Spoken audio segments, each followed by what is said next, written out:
Hello, I'm Dr. Victor Chen.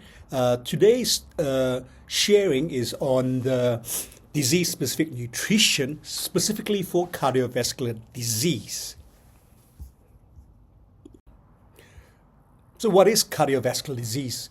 Cardiovascular disease is a term used for heart, stroke, and blood vessel diseases.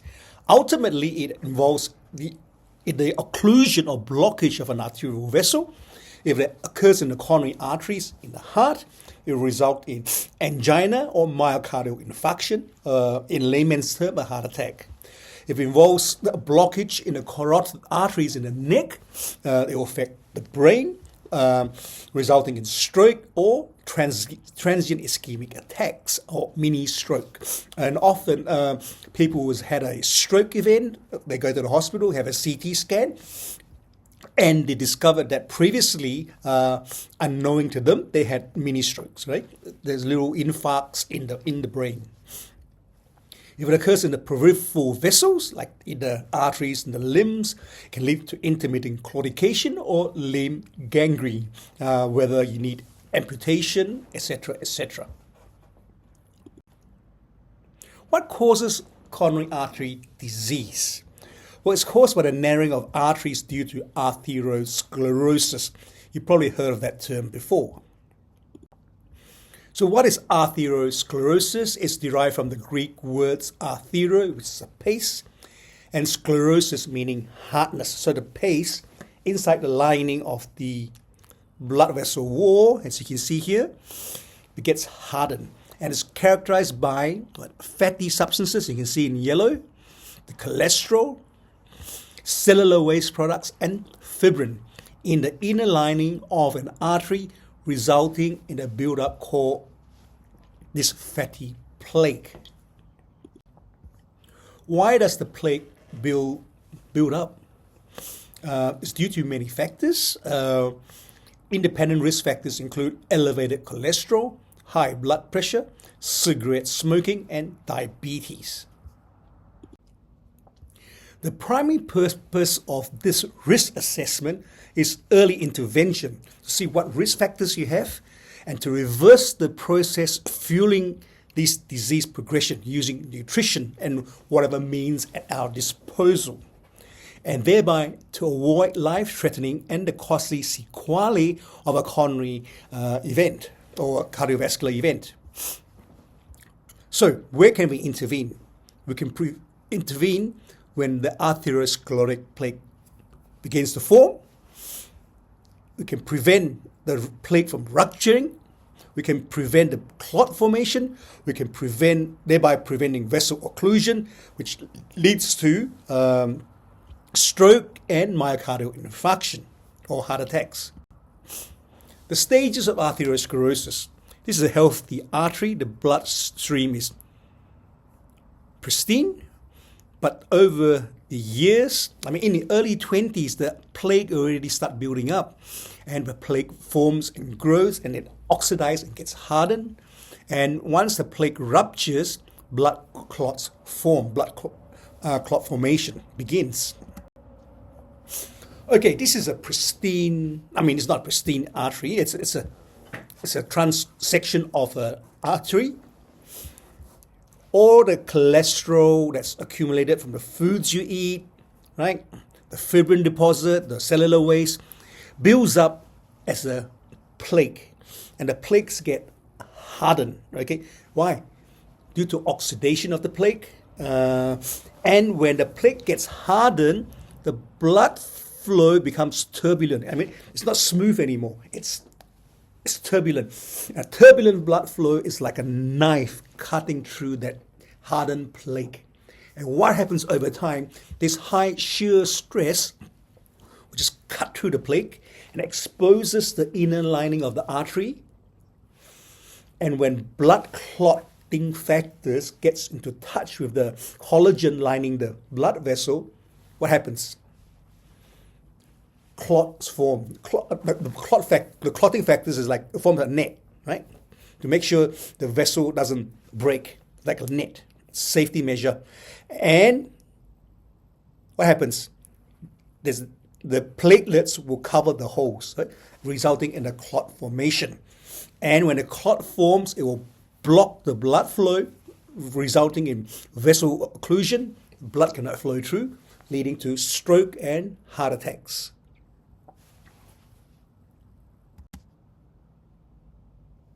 What are the risk factors for cardiovascular disease?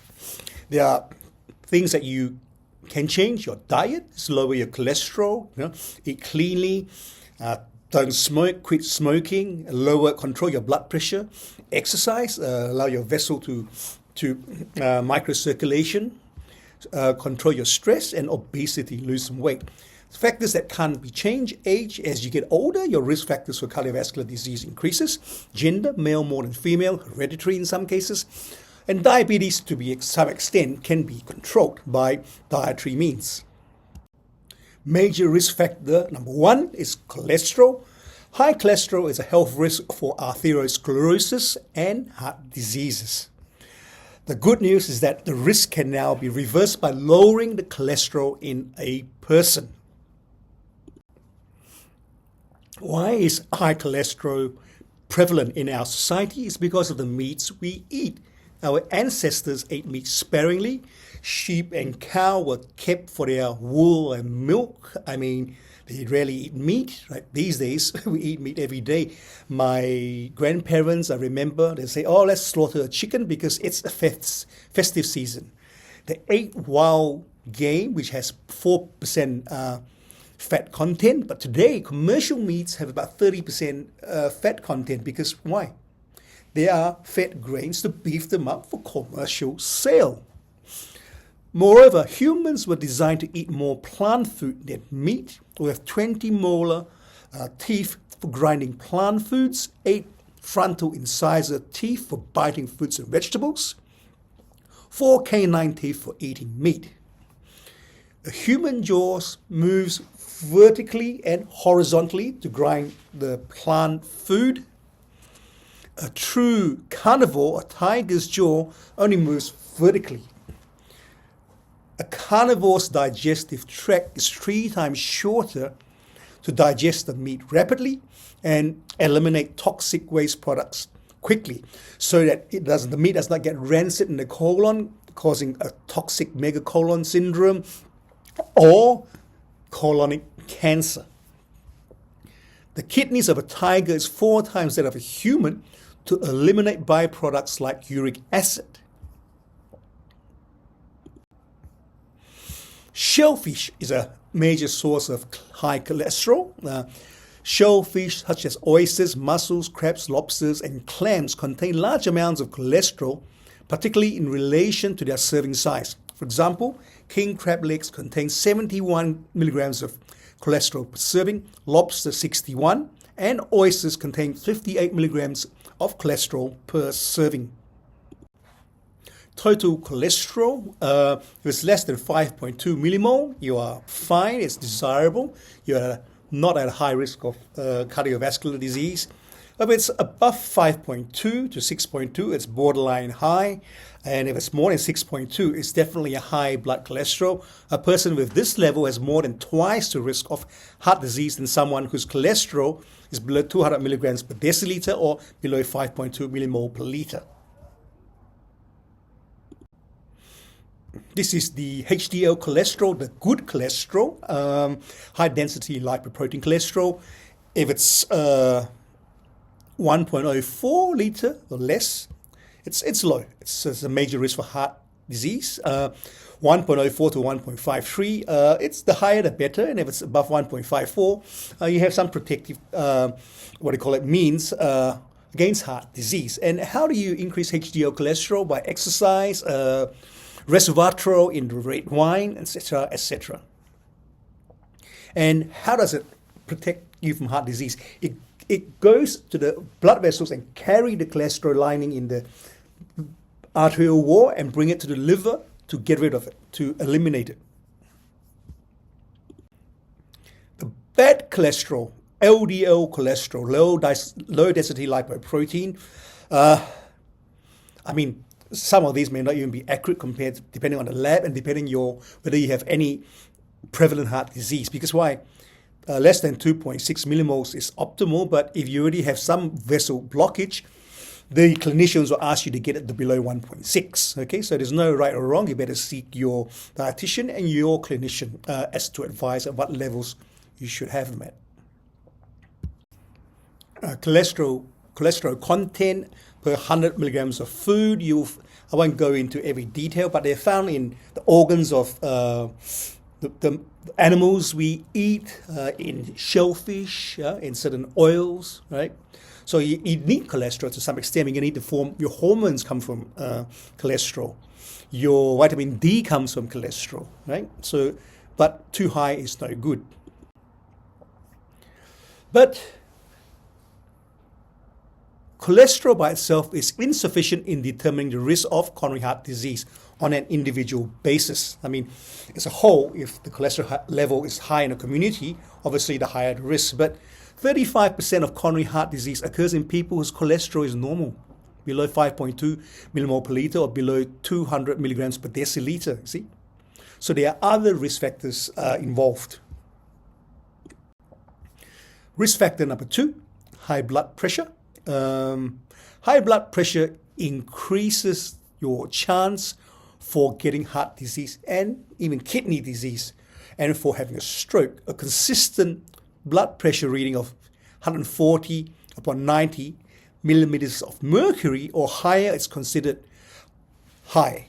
Another word for hypertension. Predisposition for high blood pressure. Basically, a diet high in salt and fat and low in fruits, vegetables, and whole grains predisposes a person to high blood pressure. This is a diet, DASH diet, specifically for hypertensive people. It's called Dietary Approaches to Stop Hypertension. That's why the acronym DASH. It's a study funded by the National Heart, Lung and Blood Institute have found that the DASH diet lowers blood pressure as well as or better than any drug or medications. DASH diets are low in fats, salt, cholesterol, red meats and sweets, high in fruits, whole grains, vegetables and beans, and moderate in seafood. So moderation. Poultry, nuts and low fat or non-dairy products. A 10% weight loss can do wonders for your blood pressure. It can reduce your systolic blood pressure by 10 millimeters of mercury, reduce your diastolic blood pressure by 20 millimeters of mercury, and weight loss also reduces the need for medications in people who are hypertensive. Risk factor number 3, smoking. Many studies detail that evidence that cigarette smoking is a major cause of coronary heart disease, which leads to heart attacks, etc., etc. The 4th risk factor, diabetes. Both type 1 and type 2 diabetes are independent risk factors for coronary heart disease. And even at borderline, they are already microvessel disease. I mean, your arteries are already getting damaged, right? And every year, those who have borderline blood sugar, there's a 10% conversion rate to full-blown diabetes, okay?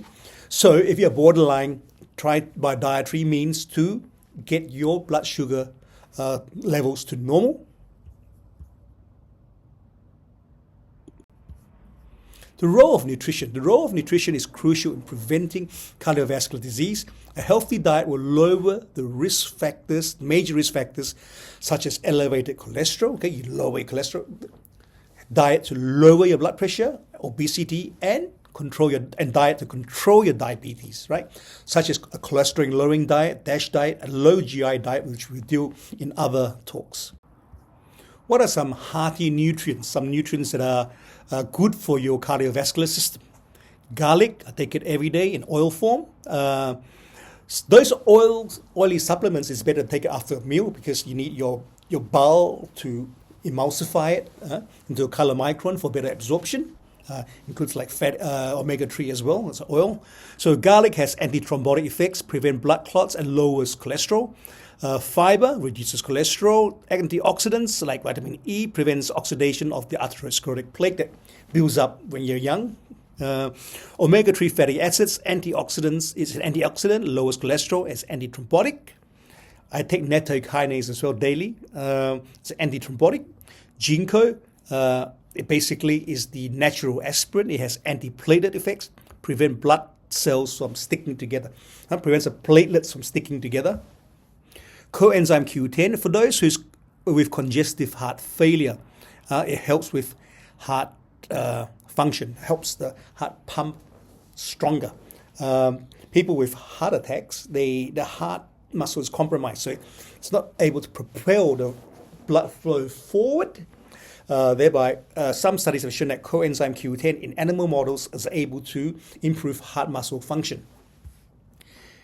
L-carnitine, it carries fatty acids across the mitochondria and helps fat metabolism and thereby lowers cholesterol. And so, the primary purpose of risk assessment is early intervention. We went through this before. So all these nutrients is to reverse the process fueling disease progression, right? The risk factors, to lower the risk factors fueling the process of this disease progression. So we have to look at how to intervene in lowering the arteriosclerotic plaque formation, prevent the plaque from rupturing, like taking antioxidants, right, which basically hardens the plaque. To prevent clot formation. What prevents clot formation? Antithrombotics, right? If you have a heart attack, the doctors will go and give you all these anti-clotting things, right? In the hospital. So what is a natural anti-clotting? They can take daily. Omega-3 fatty acids, nattokinase I mentioned, garlic, right? What forms blood formation, clot formation? It's your clotting factors. It's like forming like a net, right? Then the platelets will cover the hole in the net. So you get it's basically a natural defense mechanism to prevent the artery lining from leaking, right? The artery from leaking, right? So if you cut yourself in the hand, when your blood clotting factors get into touch with the collagen in your skin, same thing, the blood clotting factors will form a mesh and the platelets will cover the hole. It's to prevent further bleeding, prevent bleeding, non-stop, right? So, but if the clot forms inside the vessel, it will lead to vessel occlusion. And if blood cannot bring oxygen to your brain, you get a stroke. If you cannot bring oxygen to your heart muscles, you get a heart attack, myocardial infarction. How to reverse the process fueling this cardiovascular or coronary heart disease progression? Well, we've been looking at the arteriosclerotic plaque that develops early in your life. Fiber, garlic, omega-3, lecithin, or lowers cholesterol. Fiber, how? There's two types of fiber, insoluble and soluble. Insoluble is like a broom, brush up your colon. Soluble fiber, it's not that it's soluble that it gets dissolved and absorbed. It's just that it's like a mop. It mops up all the toxins, mops up all the cholesterol in your colon, okay? And thereby preventing this arteriosclerotic plaque formation. Next thing you can do is take some antioxidants like vitamin E. It prevents oxidation of this plaque and thereby preventing the plaque from rupturing. Clot formation. Clot forms when the clotting factors form a mesh, and then ginkgo will cover the holes. So omega-3, garlic, and nattokinase is like a scissors. It goes and cut the clotting factors, the clots that are forming. And ginkgo is anti-platelet, stops the platelets from sticking together in the clot. Doctors will give you aspirin to prevent the platelets from sticking together. The natural aspirin is ginkgo. And if you have a heart vessel occlusion leading to stroke or a heart attack, and if you have previous heart attacks, myocardial infarction, your heart muscle is probably not pumping that well, and coenzyme Q10 has been shown in animal models to increase heart pumping function. So in conclusion, literally everyone has some sort of family history of heart disease. I certainly do from my father's side. To battle against cardiovascular disease, we need to understand the workings of our adversaries. namely the contributive mix factors, the process of disease progression, which I explained, in order to strategize against this number one killer disease in modern society. We need to address the risk factors, show up a defense with proper diet and nutrition, and strengthen the body with exercise. Thank you for listening.